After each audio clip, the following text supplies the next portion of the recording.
ഷിരൂരിലെ മണ്ണിടിച്ചിലിൽ കാണാതായ അർജുനെ കണ്ടെത്താനുള്ള രക്ഷാദൗത്യം തുടങ്ങാൻ വൈകിയില്ലെന്ന് കർണാടക സർക്കാർ. അർജുനെ കാണാതായെന്ന് പരാതി കിട്ടിയ ഉടൻ തിരച്ചിൽ തുടങ്ങി. 19-ന് രാത്രി പരാതി കിട്ടി, 20-ന് കരയിൽ അർജുനായി തെരച്ചിൽ തുടങ്ങിയെന്നും ഹൈക്കോടതിയിൽ സർക്കാർ അറിയിച്ചു. അർജുനു വേണ്ടി ഇന്നും ഗംഗാവലി നദിയിൽ തെരച്ചിൽ തുടർന്നു. ദൗത്യത്തിന് പ്രതീക്ഷയുമായി ബൂം എക്സാവേറ്റർ എത്തിച്ചു. അർജുനെ കണ്ടെത്താനുള്ള രക്ഷാദൗത്യം ഗൗരവമുള്ള വിഷയമെന്ന് അഭിപ്രായപ്പെട്ട കർണാടക ഹൈക്കോടതി കേന്ദ്ര സംസ്ഥാന സർക്കാരുകൾക്ക് നോട്ടീസ് അയച്ചിരുന്നു. ഇരു സർക്കാരുകളും ഇന്നു മറുപടി നൽകണമെന്നായിരുന്നു ആവശ്യം. തുടർന്നാണ് അർജുനു വേണ്ടി ഇതുവരെ നടത്തിയ രക്ഷാദൗത്യത്തിന്റെ വിശദാംശങ്ങൾ സംസ്ഥാന സർക്കാർ ഹൈക്കോടതിയിൽ സമർപ്പിച്ചത്. 16-ന് ഷിരൂരിൽ കാലാവസ്ഥാ വകുപ്പ് റെഡ് അലർട്ട് പ്രഖ്യാപിച്ചിരുന്നു. അന്നു രാവിലെ 9:30-യോടെയാണ് ദേശീയപാത 66-ൽ മണ്ണിടിച്ചിലുണ്ടായത്. വാഹനങ്ങളും ചായക്കടയും മണ്ണിനടിയിലായി. നിരവധി പേർ അപകടത്തിൽപ്പെട്ടു. 10 മണിയോടെ തന്നെ രക്ഷാപ്രവർത്തന നടപടികൾ ആരംഭിച്ചു. ഗതാഗതം വഴിതിരിച്ചുവിട്ടു.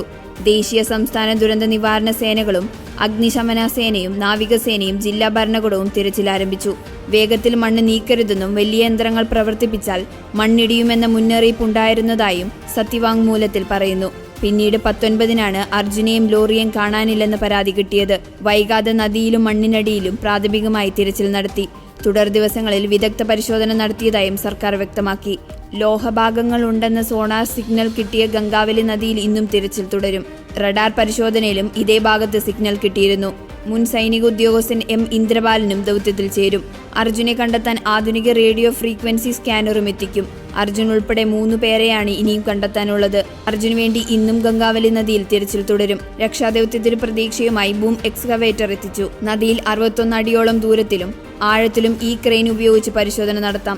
ലോഹഭാഗങ്ങൾ ഉണ്ടെന്ന് സോണൽ സിഗ്നൽ കിട്ടിയ ഭാഗം കേന്ദ്രീകരിച്ചാകും കര നാവിക സേനകളുടെ തിരച്ചിൽ. നദിക്കരയിൽ നിന്ന് 40 മീറ്റർ അകലെയാണിത്. ലോറിയോ മറിഞ്ഞു വീണ വലിയ ടയറിന്റെ ഭാഗങ്ങളോ ആകാം ഇതെന്ന് സൈന്യം കരുതുന്നത്. കരസേനയുടെ റഡാർ പരിശോധനയിലും ഇതേ ഭാഗത്ത് സിഗ്നൽ കിട്ടിയിരുന്നു.